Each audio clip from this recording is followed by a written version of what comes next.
Deus de toda a glória, vindo me abraçar.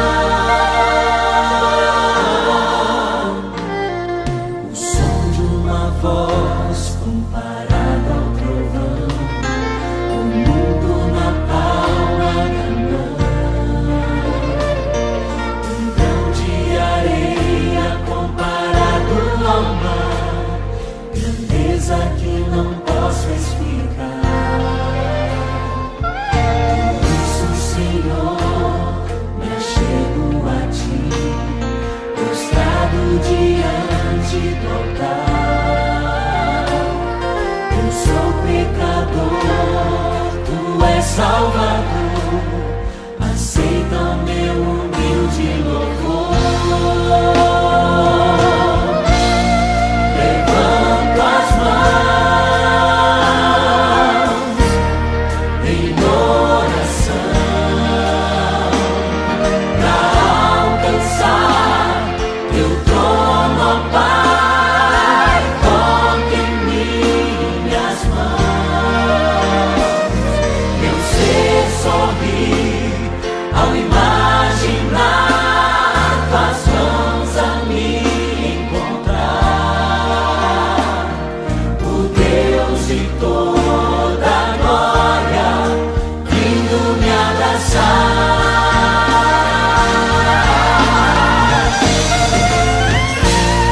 Levanto as mãos em oração pra alcançar Teu trono, ó Pai. Toque em minhas mãos, eu sei sorrir ao imaginar Tuas mãos a me encontrar. O Deus de toda a glória, vindo me abraçar.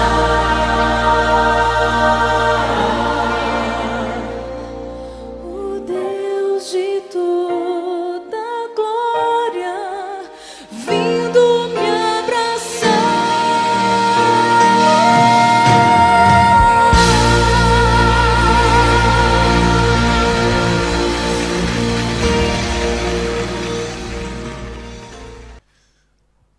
Cumprimento a todos, desejo a todos a paz de Jesus em vossas vidas.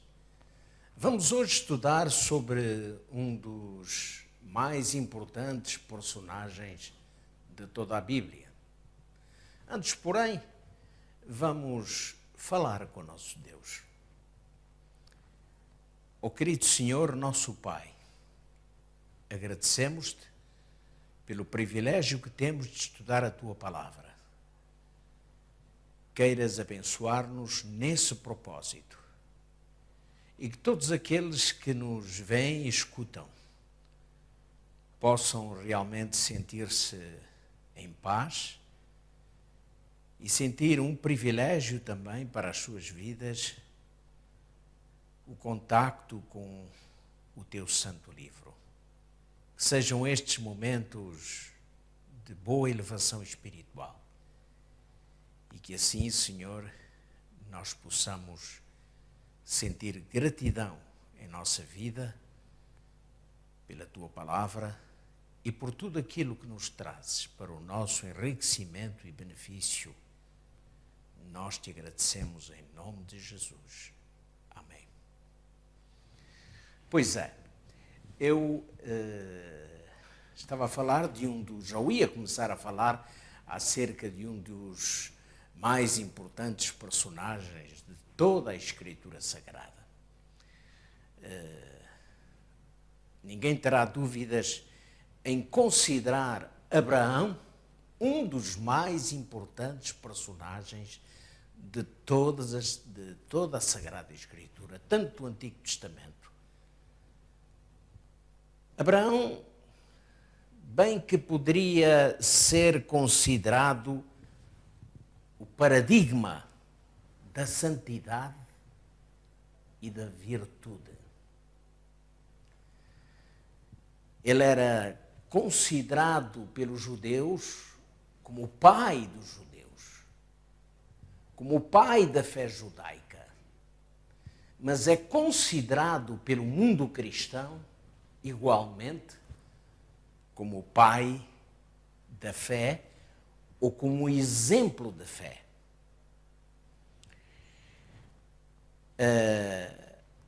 Abraão será o exemplo daquilo que o Antigo Testamento considera o que é salvação e aquilo que igualmente o Novo Testamento considera o que é salvação.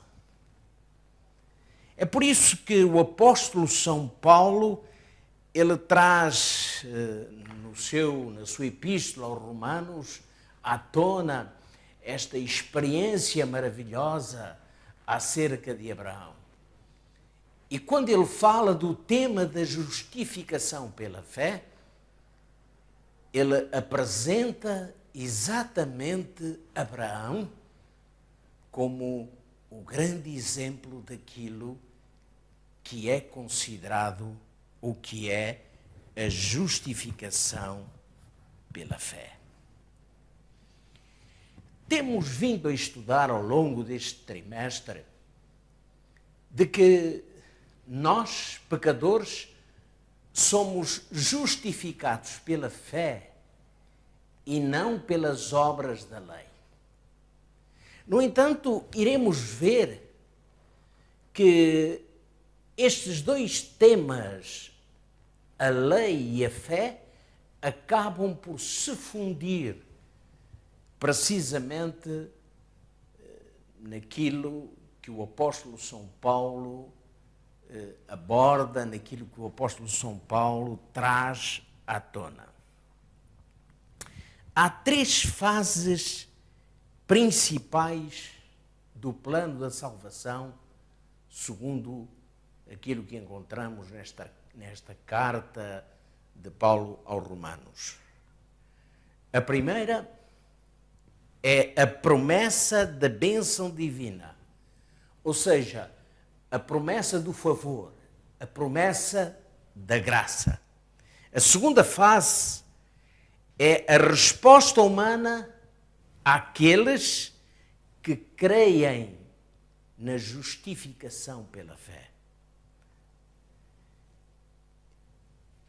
E a terceira será o pronunciamento divino acerca da justiça que pode ser creditada exatamente em benefício do pecador. Foi assim que funcionou com Abraão e é assim que funciona hoje, nos nossos dias, tal como funcionou no tempo do Novo Testamento. Como nós sabemos, Paulo depara-se com um grande problema quando inicia o seu ministério.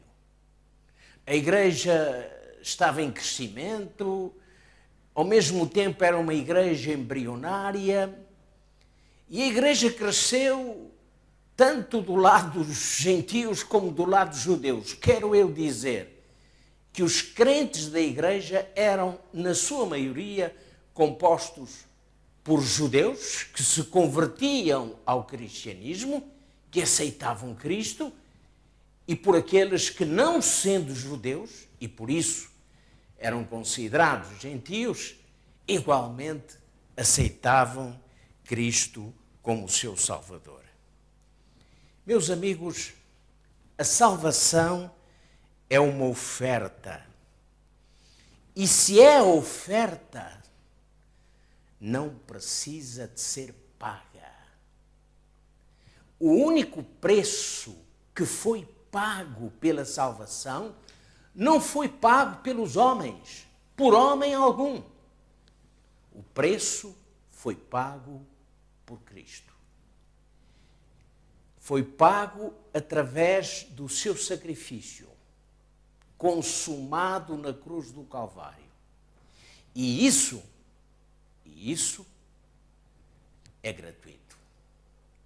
Ou seja, Jesus assume a posição humana, Jesus voluntariamente aceita pagar o preço por cada um de nós. A isto a Bíblia chama de graça. A isto a Bíblia chama de favor, ao qual nós acrescentamos a palavra imerecido, porque é efetivamente um favor que nós não merecemos. E por isso é que é um favor. Porque se merecêssemos, não seria um favor. E se merecêssemos, então a salvação não seria pela graça. E teria que ser, naturalmente, pela lei. Mas é interessante que o apóstolo São Paulo, quando ele fala da lei e da graça, ele usa uma expressão que é fundamental. Essa nós a encontramos no capítulo 3 de Romanos e no versículo 31, em que Paulo diz assim: anulamos, pois, a lei pela fé? Esta é que é a grande questão. E esta é uma grande questão também para os nossos dias. E porquê? Porque hoje grande parte do mundo cristão acredita exatamente que a lei já passou. Ou seja, a lei já não faz parte da experiência humana. O que faz parte da experiência humana é apenas a fé e a graça pela fé. Mas o apóstolo São Paulo, quando ele responde a esta questão tão pertinente, ele usa a expressão, não, espera aí, de maneira nenhuma a lei pode ser anulada pela fé. A religião do Antigo Testamento, como a do Novo Testamento, foi sempre baseada na graça de Deus, dada pela fé aos pecadores. O problema é que existe um mau entendimento acerca do que diz o Antigo Testamento a respeito da salvação. E então, grande parte do mundo cristão vive a sua experiência pondo de parte o Antigo Testamento.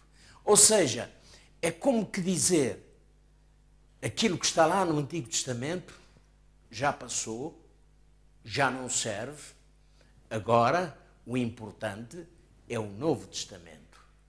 Aquilo era uma aliança antiga e agora nós temos uma aliança nova. Só que nós não podemos esquecer que a Bíblia é uma só.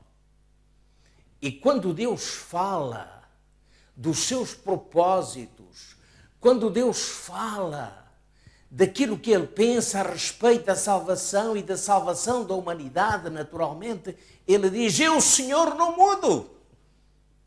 Poderão ter passado milénios, séculos e séculos. O que diz respeito à salvação humana, nada mudou. O conceito de salvação pela fé, pela graça, é o mesmo no Antigo Testamento e no Novo Testamento. O que é preciso é terem atenção àquilo que diz o Antigo Testamento. A salvação pela fé faz realmente parte do Antigo Testamento. A graça é ensinada em todo o Antigo Testamento, começando por Adão. Olhem, por exemplo, o exemplo de Davi. Davi transgrediu a lei, pecou.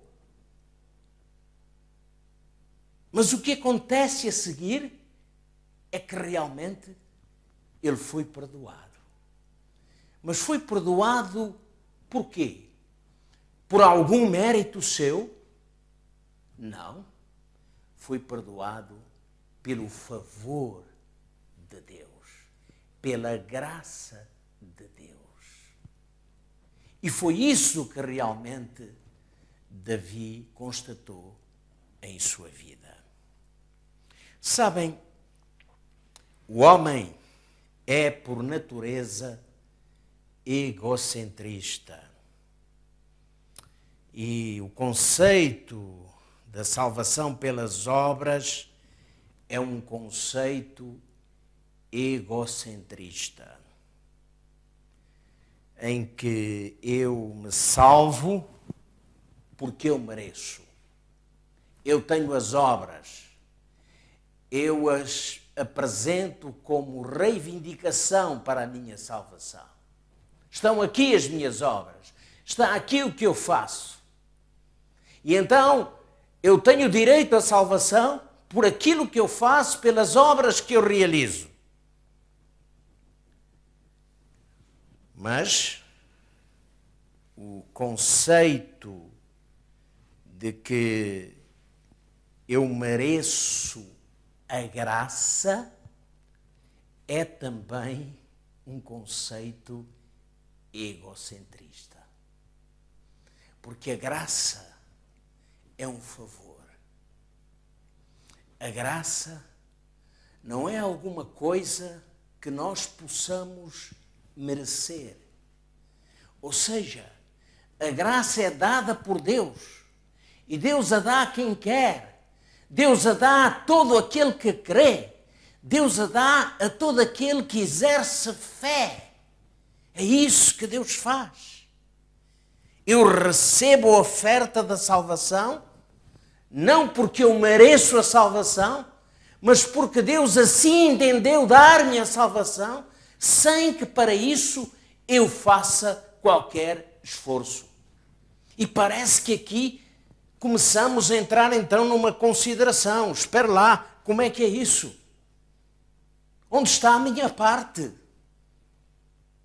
Ou então a salvação é alguma coisa assim que Deus olha para o mundo e dá a todos e acabou. E é só isso. É que nós, por vezes, confundimos as coisas pela má interpretação que fazemos da Sagrada Escritura, ou então simplesmente porque não a estudamos. A grande questão de que nada merecemos é que somos pecadores. Ou a grande razão por que nada merecemos é porque somos pecadores. E o que merece o pecador? Bom, a Bíblia diz que o salário do pecado é a morte. É o apóstolo São Paulo quem diz. Então nós merecemos o quê se somos pecadores? A morte. E a Bíblia diz mais. A Bíblia diz que todos pecaram. E mais ainda, a Bíblia diz que todos que por essa razão se fizeram inúteis. Mas eu volto atrás àquele texto. O salário do pecado é a morte. Mas depois Paulo diz, no mesmo texto, mas o dom gratuito de Deus é o quê? A vida eterna. Através de quem? Através das minhas obras? Não, o dom gratuito. Repare, é um dom gratuito. Através de quem? A vida eterna através de Cristo. É isso. A vida eterna através de Cristo. Então qual é a solução? Amigo, a solução é irmos a Cristo. A solução é estarmos em Cristo Jesus. A solução é crermos em Cristo Jesus. A solução está em reconhecer a nossa insuficiência e a toda a suficiência de Cristo. E Paulo, ele usa um texto bem conhecido nesta mesma epístola de Romanos, no capítulo 8, logo o primeiro versículo, em que Paulo diz assim: nenhuma condenação há para os que estão em Cristo Jesus. Repara bem, quem está em Cristo não pode ser condenado. Quem está em Cristo deixou de estar condenado. Quem está em Cristo passou de uma situação de condenado para a situação de absolvido, para a situação de salvo. Porque aquele que deixou de estar condenado está salvo.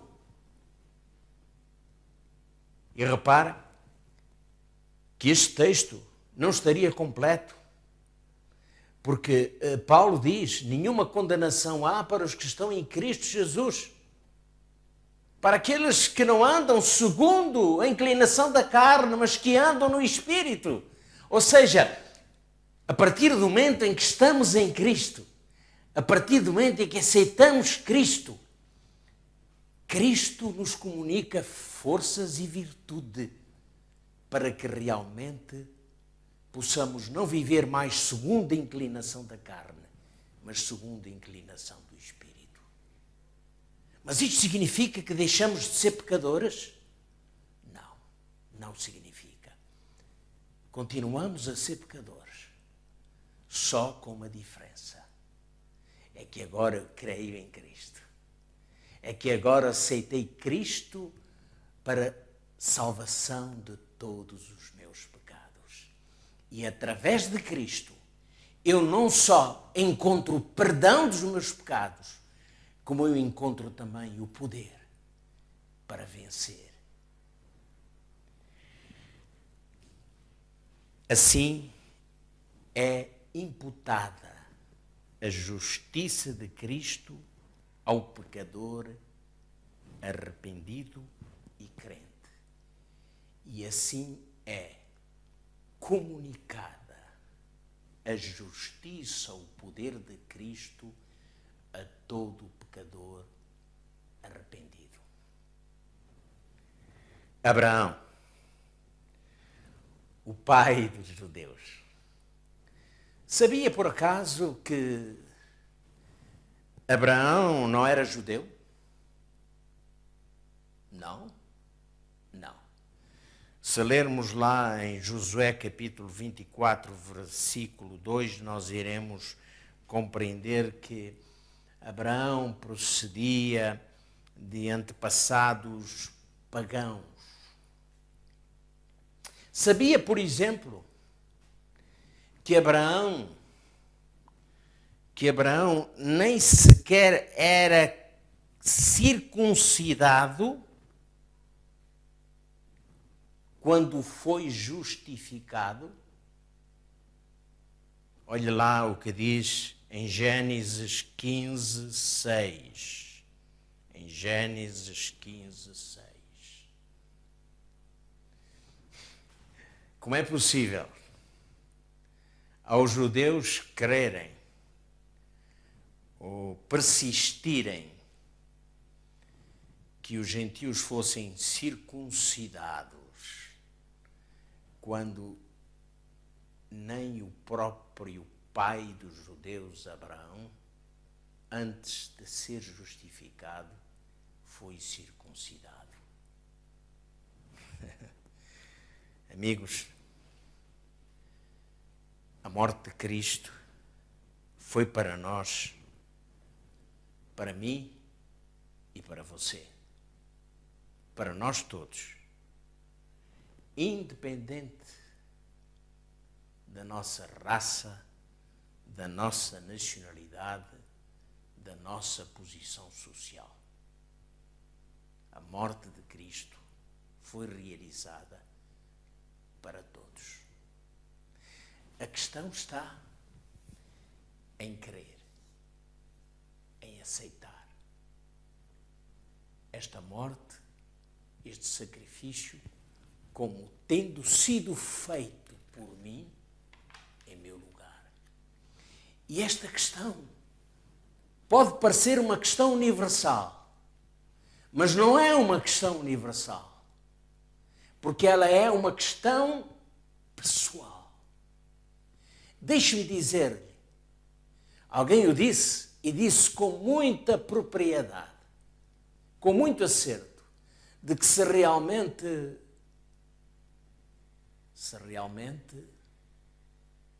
houvesse um único pecador neste mundo, Jesus Cristo teria vindo da mesma maneira a este mundo para salvar esse pecador. O que é que nós chamamos a isto? Graça.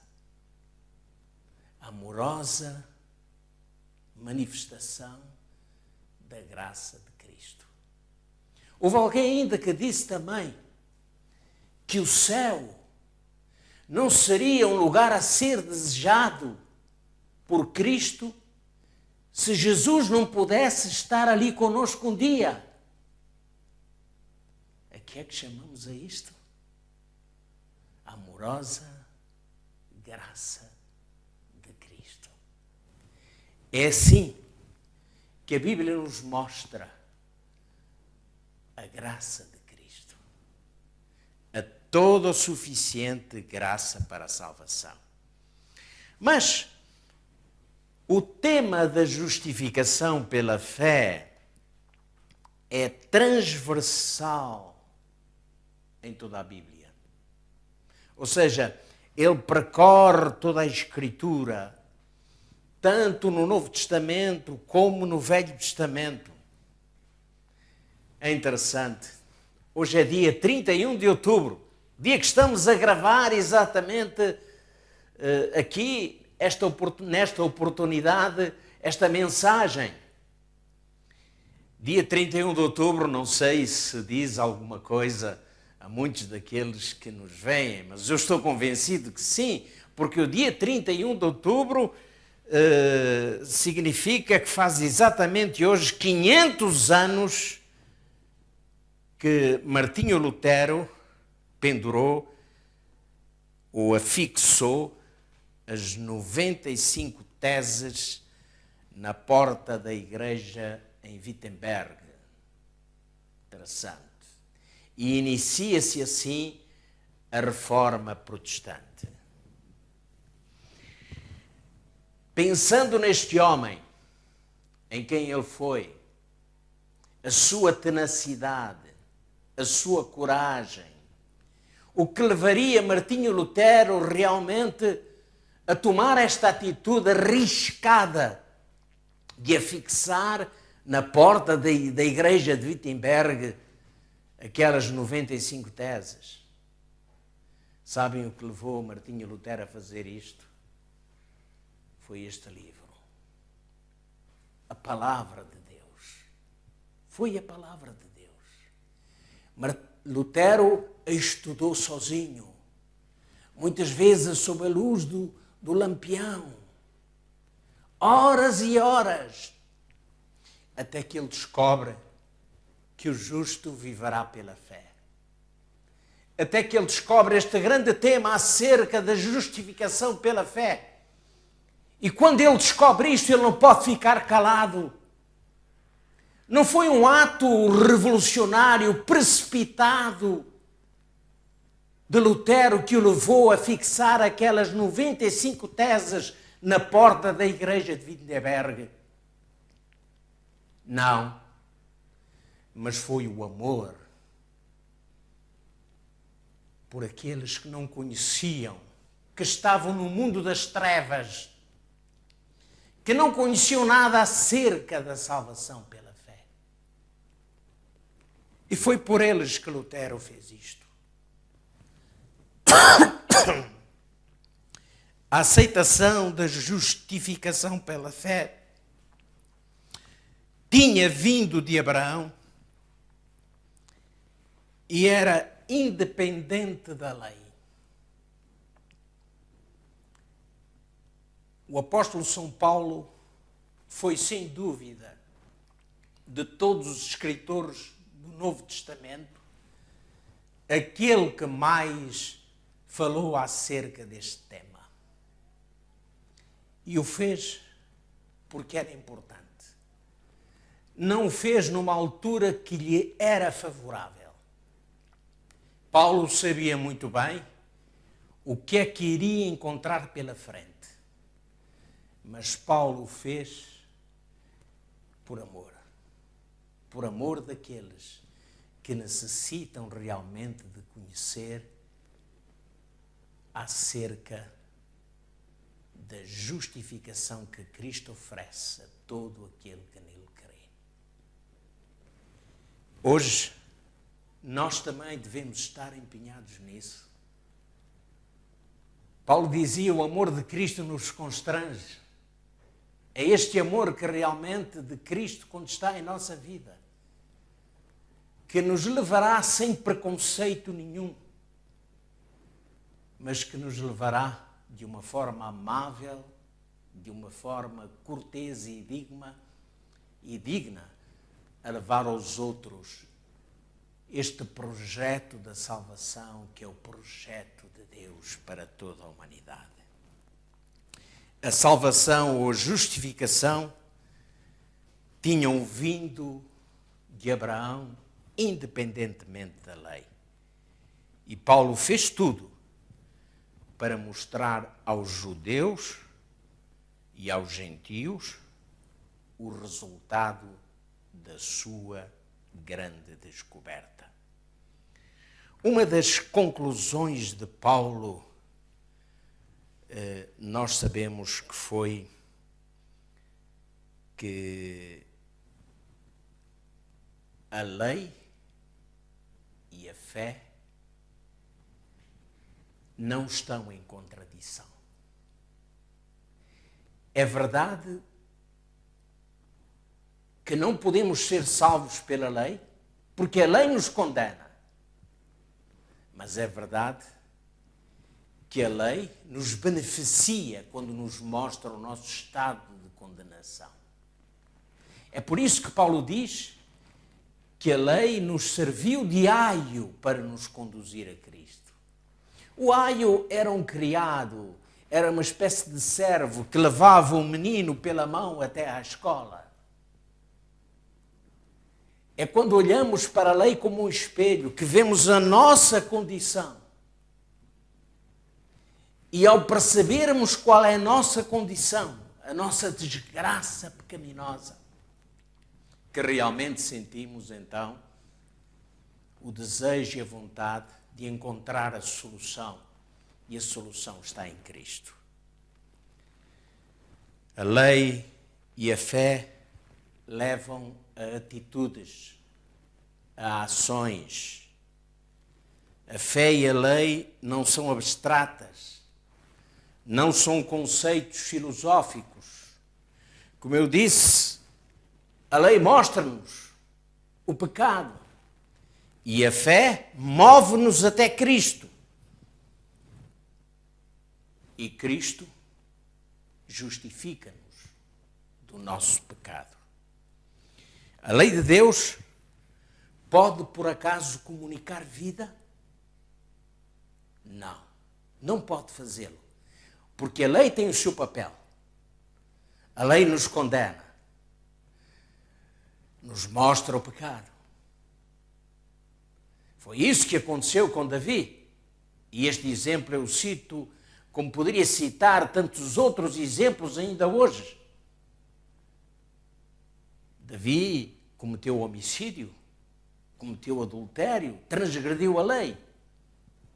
Mas foi Cristo exatamente quem o salvou da sua condenação ou da sua condição pecaminosa. A lei torna-se, sim, num fardo quando é apresentada sem fé e sem graça. Mas a lei é útil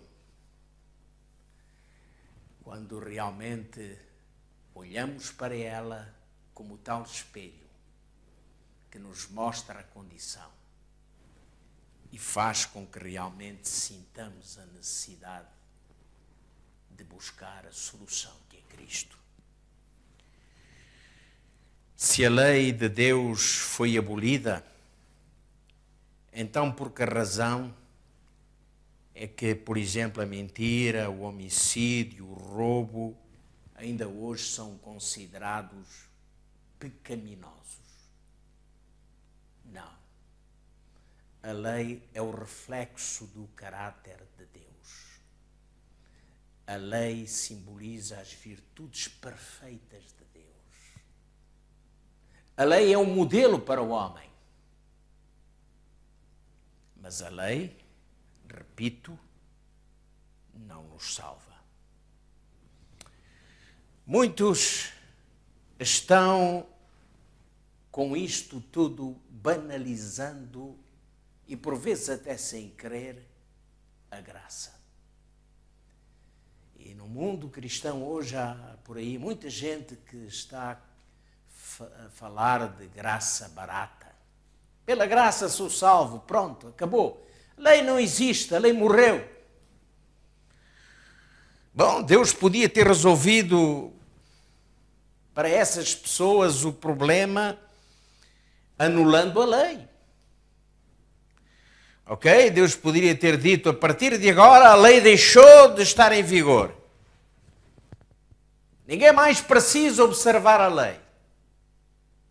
Acabou a lei. A lei está posta de parte. Foi anulada, foi abolida. Acredito que é isso que muitos cristãos dizem. A lei foi anulada, foi abolida. Mas que resultado nós teríamos se isso acontecesse? O caráter de Deus seria posto em causa. E este mundo seria pior do que é. Porque aquilo que é pecado deixaria de ser. Aliás, não haveria sentido nenhum no pecado. Se não há lei, não há pecado. Então, comamos e bebamos, porque amanhã morreremos. Mas não. A graça de Cristo não nos isenta de responsabilidade. É a graça que nos salva. Não é a lei que nos salva. Mas eu preciso realmente de reconhecer que sou pecador. Preciso realmente desejar arrepender-me para que possa efetivamente receber a salvação pela graça. O pecado e a transgressão da lei têm um preço. E o preço foi a morte de Cristo na cruz do Calvário. Meu estimado amigo, Jesus pagou esse preço por mim e por ti. E eu gostaria de dizer-te que hoje há esperança para qualquer que crê. Não importa qual seja a tua condição, não importa como tu estejas, não importa. Simplesmente aceita Jesus. Não te esqueças, nenhuma condenação há para aquele que está em Cristo Jesus. Estar em Cristo Jesus é apropriar-se da sua graça e ser justificado. Que Deus o abençoe. Que Deus me ajude a mim e a si para que possamos permanecer debaixo da graça e não debaixo da lei. É a minha oração.